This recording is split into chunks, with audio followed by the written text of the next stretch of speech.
കഞ്ചാവ് കേസിലെ പ്രതിയെ പിടികൂടുന്നതിന്റെ കാസർഗോഡ് എക്സൈസ് ഉദ്യോഗസ്ഥർക്ക് കുത്തേറ്റു. എക്സൈസ് നാർക്കോട്ടിക് സ്ക്വാഡിലെ പ്രജിത് രാജേഷ് എന്നിവർക്കാണ് കുത്തേറ്റത്. അരുൺ പാറക്കലാണ് കാസർഗോഡ് നിന്ന് ചേരുന്നത്. അരുൺ, ഇപ്പോൾ പരിശോധനകൾ വളരെ ശക്തമാണ്. അപ്പോൾ പരിശോധന നടത്തുന്ന ഉദ്യോഗസ്ഥരെ ആക്രമിക്കുക എന്ന് പറയുന്നത് ഒരു തരത്തിലും ന്യായീകരിക്കാവുന്ന കാര്യമല്ല. എന്താണ് ഇവിടെ സംഭവിച്ചത്? ക്രിസ്റ്റീന, 100 കിലോ കഞ്ചാവ് പിടികൂടി കേസിലെ പ്രതിയായിരുന്നു ഈ ബംബറാണ സ്വദേശി അബ്ദുൾ ബാസിദിനെ ഒടുവിൽ വാറണ്ടായി. ഈ വാറണ്ട് പ്രതിയെ പിടികൂടുന്നതിനായി വീട്ടിലേക്ക് എത്തിയതായിരുന്നു ഈ എക്സൈസ് നാർക്കോട്ടിക്സ് സ്ക്വാഡിലെ സ്പെഷ്യൽ സ്ക്വാഡിലെ ഈ ഉദ്യോഗസ്ഥർ. ആ സമയത്താണ് കമ്പി ഉപയോഗിച്ച് ഈ ഉദ്യോഗസ്ഥരുടെ കഴുത്തിനെ കുത്തിയത്.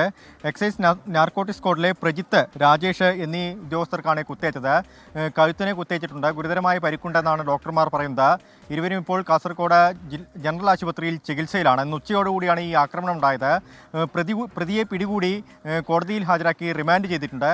ഇന്ന് ഉച്ചയ്ക്കായിരുന്നു ഈ 100 കിലോ കഞ്ചാവ് കേസിലെ വാറണ്ട് പ്രതിയെ പിടികൂടുന്നതിനിടെയായിരുന്നു ഈ ആക്രമണം ഉണ്ടായത്. എന്തായാലും ഗുരുതരമായ പരിക്കാണ് ഇരുവർക്കുമുള്ളത്. ക്രിസ്റ്റീന.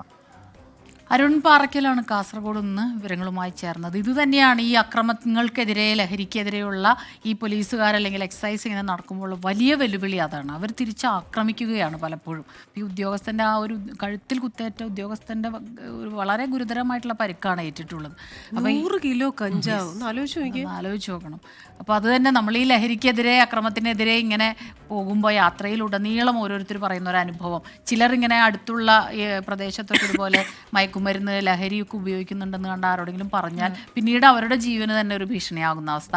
അത് രഹസ്യമാക്കി തന്നെ വെക്കണം, ഇൻഫോമറുടെ വിവരങ്ങളൊക്കെ തന്നെ. കാരണം ഉദ്യോഗസ്ഥർ തന്നെ ഇങ്ങനെ വെല്ലുവിളി നേരിടുന്നു, ഭീഷണി നേരിടുന്നു. അപ്പോൾ തീർച്ചയായിട്ടും ഇത് ഇൻഫർമേഷൻ തരുന്നവരുടെ വിവരമൊക്കെ വളരെ രഹസ്യമാക്കി തന്നെ വെക്കണം എന്നുള്ളതാണ്. കഴിഞ്ഞ ദിവസങ്ങളിൽ ഇങ്ങനെയുള്ള പരിശോധന നടന്നപ്പോൾ ഈ പഞ്ചായത്തുകളും അതുപോലെ ഈ ജനകീയ കൂട്ടായ്മകളൊക്കെ ചേർന്ന് ഈ ലഹരി ഉപയോഗിക്കുന്നവർ അവരെ പറ്റിയുള്ള വിവരം പോലീസിനേക്ക് അറിയിച്ചിരുന്നു. അപ്പോഴൊക്കെ ഇത്തരത്തിലുള്ള പ്രശ്നങ്ങൾ ഉണ്ടായിട്ടുണ്ട്. പല വീട് കയറിയുള്ള ആക്രമണങ്ങൾ ഉണ്ടായിട്ടുണ്ട്. അപ്പോൾ പലർക്കും ഇങ്ങനെയുള്ള ലഹരി ഉപയോഗം പോലീസിൽ പറയാനും പേടിയുണ്ട്. സ്വാഭാവികമായിട്ട് ഇങ്ങനെയാണല്ലോ നടക്കുന്നത്. പോലീസുകാർക്ക് വരെ കുത്തേൽക്കുന്നു. സാധാരണക്കാരുടെ കാര്യം പറയാൻ പറ്റുമോ? അതാണ്. പക്ഷെ ആരും പിന്മാറരുത്. ഇത്തരം വിവരങ്ങളൊക്കെ നൽകി തന്നെ നമുക്ക് ഈ ലഹരി എന്ന മാരക വിപത്തിനെ തുടച്ചു നീക്കിയേ പറ്റും.